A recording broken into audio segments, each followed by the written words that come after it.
तुम्हारा काम ना चल रहा हो, व्यापार ना चल रहा हो, बहुत कर्जे में लदालूम हो गए हो, बहुत तकलीफ की ज़िंदगी चल रही है, ना मान मिल रहा है, ना सम्मान मिल रहा है, ना आदर मिल रहा है, ना ही कोई कदर करता है और ना ही जगह जगह की ठोकर खा खा कर थक गए हो, तो निवेदन है एक बेलपत्र, एक कनेर का फूल, एक दुर्वा, एक चावल का दाना, और वो चावल का दाना भी लाल चंदन में भींगा हुआ। जलाधारी का मुख होता है उत्तर की ओर, आप दक्षिण की ओर आराम से बैठो, श्री शिवाय नमस्तुभ्यम बोलकर, अपना नाम गोत्र बोलकर, अपनी कामना कर कर, एक बेलपत्र, एक कनेर का पुष्प, एक दुर्वा, एक चावल का दाना जिसको तुमने लाल चंदन से भिगोया है, वो शिवलिंग पर उत्तर की ओर मुख कर कर दक्षिण में बैठकर बाबा को सोमवार प्रदोष काल में, मतलब शाम का जो सूर्य डूबने का जो समय होता है, बस उसी प्रदोष काल के अंतर्गत यदि घी का दीप जलाकर बाबा को अगर एक बेलपत्री, कनेर का पुष्प, दुर्वा और लाल चावल चंदन का अगर चढ़ाना प्रारंभ कर दिया, 5 या 6 सोमवार निकलेंगे, धीरे धीरे मेरा बाबा तुम्हारा हाथ पकड़कर तुम्हें मंजिल तक छोड़ना।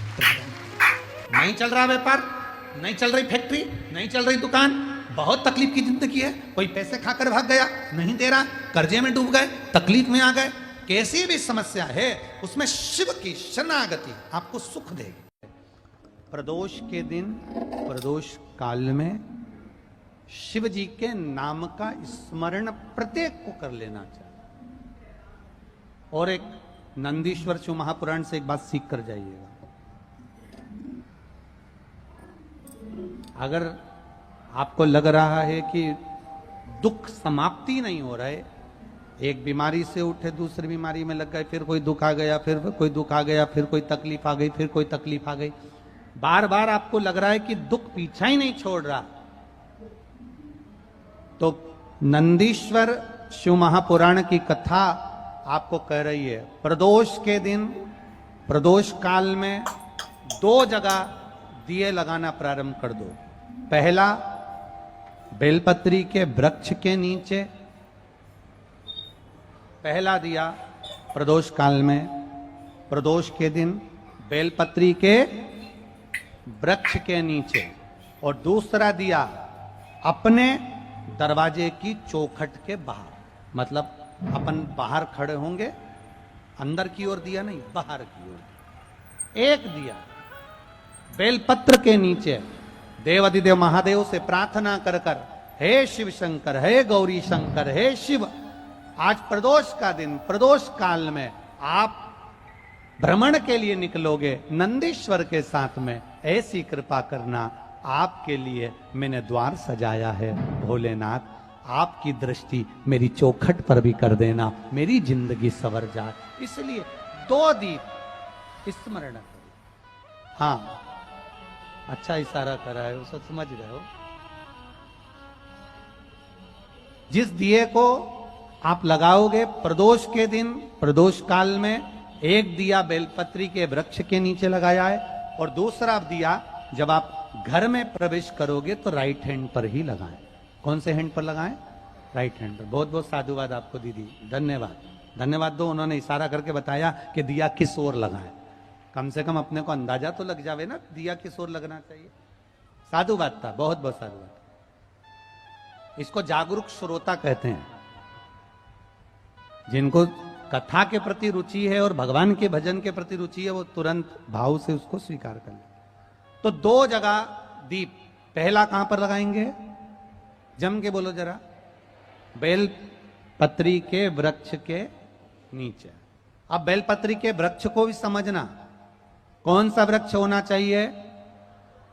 जो आप खड़े हो, दोनों हाथ ऊपर हो, उस हाथ तक भी उसकी पत्ती को स्पर्श ना हो पाए, मतलब उसकी छाया हमारे पूरे शरीर पर पड़े, तो बेलपत्री के वृक्ष की मूलता का आनंद है। जो छोटे बेलपत्री के वृक्ष होते हैं छोटे छोटे जो पौधे होते हैं बेलपत्री के, इनको जल डालकर, खाद डालकर सिंचित करो, बड़ा करो, उनको पोषित कर कर, बड़ा कर कर कहीं अच्छी जगह उनको लगाओ। ये नहीं कि छोटी बेलपत्री के पत्ते तोड़ लो या छोटे से पौधे के पत्ते तोड़ लो, वो श्रेष्ठता नहीं है। शिव पुराण कहती है वृक्ष वो होना चाहिए जिसकी छाया हमारे ऊपर आए। बाकी के आपके घर में आप बेलपत्री का पौधा लगाते हो, उसको बड़ा करो, बड़ा करने के बाद उसको कहीं अच्छी जगह पर लगाओ जिससे वो बेलपत्री का पौधा बड़ा हो जाए। बड़ा हो जाएगा, हम हैं नहीं हैं, कम से कम वो पौधा रहेगा, वृक्ष बनेगा। वृक्ष बनेगा तो उसकी पत्तियां टूटकर महादेव पर चढ़ेगी तो हमारा कल्याण अपने आप हो जाएगा। उसमें लगाइए, आप वो बेलपत्री के पौधे को बड़ा करिए, उसको लगाओ, वृक्ष हो बड़ा।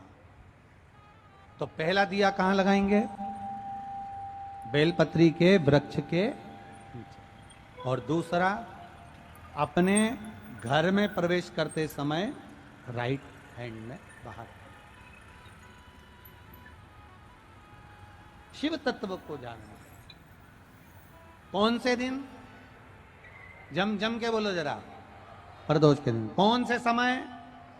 प्रदोष काल, शाम का जो समय हो, शाम का समय, प्रदोष काल का समय भगवान को दीप प्रज्वलित कर दिया। शिव तत्व कह रहा है। नंदी ने शंकर भगवान से कहा आपने वचन दिया था मेरे को, आपने मुझे वचन दिया था, आपने मुझे वचन दिया था भोलेनाथ कि प्रदोष के दिन, प्रदोष काल में नंदी तू मुझे जहां ले जाकर खड़ा कर देगा, उसके आसपास में जहां मेरी दृष्टि पड़ेगी, वो जो मांगेगा महादेव उसकी झोली खुशियों से भर देगा। कहती है लक्ष्मी जी ने बेलपत्र के वृक्ष के नीचे साधना करना प्रारंभ करा। जैसे ही मां लक्ष्मी ने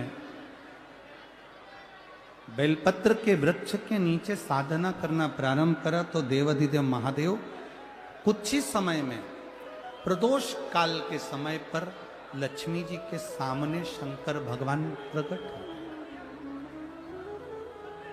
शिव जी ने पूछा लक्ष्मी तुम्हें क्या चाहिए? लक्ष्मी जी कहती हैं मेरी ये अश्व की योनि, मुझे अश्वी बनना पड़ा, घोड़ी बनना पड़ा, इस अश्व की योनि से मैं मुक्त हूं। पर प्रभु इस अश्व की योनि से मुक्त तो हूं, पर मेरे प्रभु ने मुझे घोड़ी बनाया है, अश्व बनाया है। मैं चाहती हूं मेरे नारायण मुझे इसी घोड़ी की योनि में, अश्वी की योनि में प्राप्त कर। इस घोड़ी की योनि में, इस अश्वी की योनि में मेरे स्वामी, मेरे नारायण मुझे प्राप्त। ठीक है, भगवान भोलेनाथ जी ने कहा आप चिंता ना करें, जिस प्रदोष काल में आप बेलपत्री के वृक्ष के नीचे आती हो,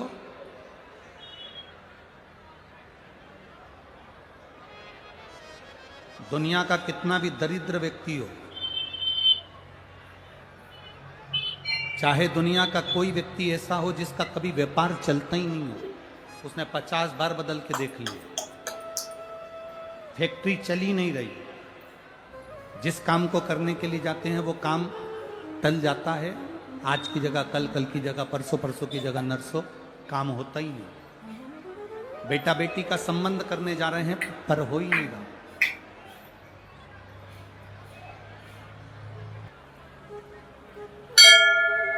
कितना भी दरिद्र से दरिद्र व्यक्ति है, कितना भी दीन से दीन व्यक्ति है,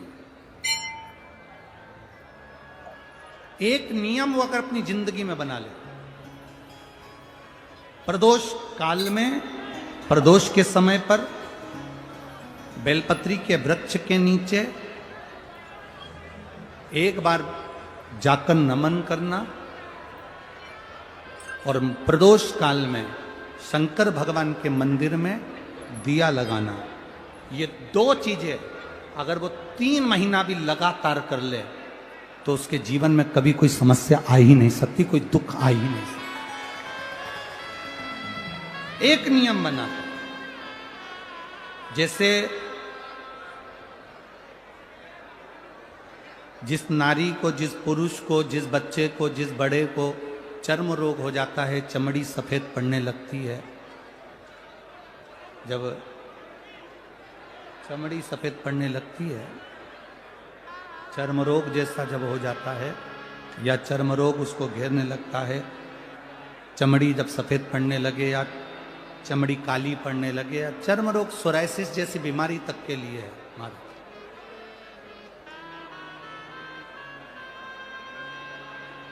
बेलपत्री के वृक्ष के नीचे की मिट्टी, बेलपत्री के वृक्ष के नीचे की मिट्टी, उसको जिस पात्र के अंदर शिवलिंग बनाने के लिए हम गलाएं, जिस पात्र के अंदर हम शिवलिंग बनाने के लिए उसको गलाएं और शिवलिंग का निर्माण कर कर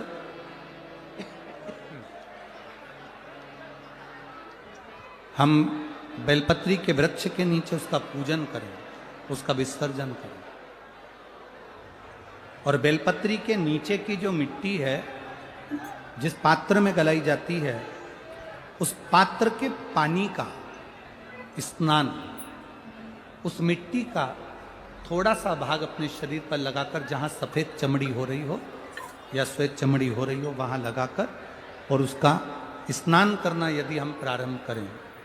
परंतु प्रदोष जैसे अपन शंकर भगवान के मंदिर जाते हैं, दर्शन करते हैं, पूजन करते हैं, उसी तरह बेलपत्री के वृक्ष के नीचे की मिट्टी को गलाकर हम शिवलिंग का निर्माण करते हैं। स्नान करना या शरीर पे लगाने के साथ में सबसे ज्यादा जरूरी है शंकर भगवान के उस शिवलिंग की पूजन करना, पार्थिव लिंग की पूजन करना। लगभग 2 शिवरात्रि निकलेगी महीने की और बाबा जहां जहां से चमड़ी सफेद हो रही होगी वहां वहां से धीरे धीरे बाबा अपने असली रंग को देना प्रारंभ कर देता है। इतना बेलपत्री के वृक्ष की पार्थिव लिंग निर्माण और पूजन की उस मिट्टी का इतना वर्णन हमारे शास्त्र करते हैं, इतना वर्णन।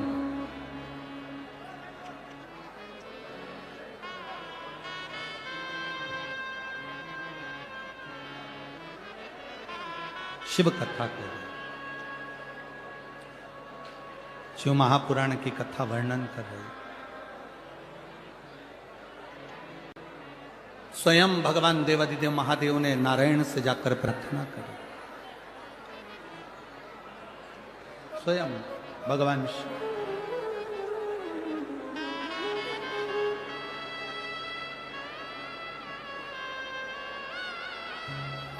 शंभु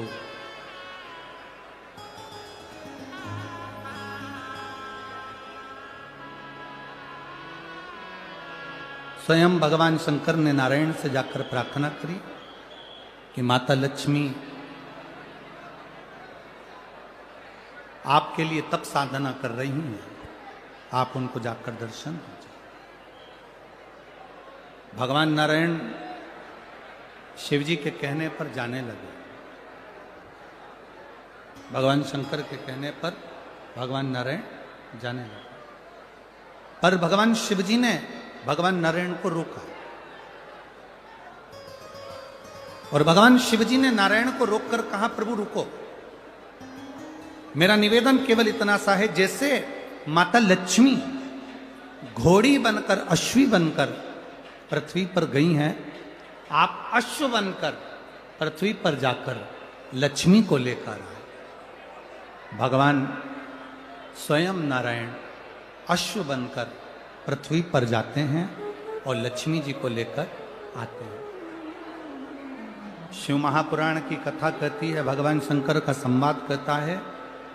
स्वयं नारायण और स्वयं माता लक्ष्मी बेलपत्री के वृक्ष के नीचे विराजमान शिवलिंग का पूजन करते हैं और बेलपत्र की परिक्रमा करते हैं।